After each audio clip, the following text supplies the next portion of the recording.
সম্প্রতি ওমরা করতে গিয়ে অভিনেতা মুশফিকার ফারহান জানান তার অনুভূতি। অন্যদিকে চরমোনাই আমির মুফতি ফয়জুল করিমের যে ভিডিও নিয়ে হচ্ছে ব্যাপক আলোচনা। আজকের ভিডিওতে থাকছে সবে। অভিনেতা মুশফিকার ফারহান সম্প্রতি ওমরা করতে চান এবং সেখানে হাজরে আসওয়াদকে চুমু খেয়ে ব্যক্ত করেন তার অনুভূতি, যা তার ভক্তদের মধ্যে বাড়িয়ে দিয়েছে এক অন্যরকম অনুভূতি।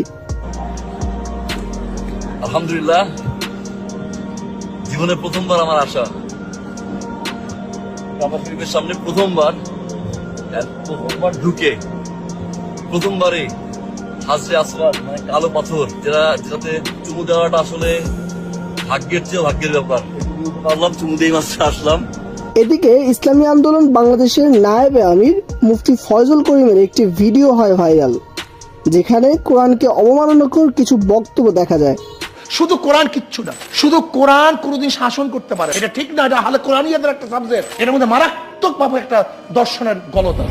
যদিও নেটিজেনরা বলেছেন এটি সম্পূর্ণ বক্তব্য নয়, বরং বক্তব্যের সামান্য অংশ কেটে ভাইরাল করা হচ্ছে, যার কারণে বিভিন্ন আইনি নোটিশেরও সম্মুখীন হতে হয়েছে ফয়জুল করিমকে।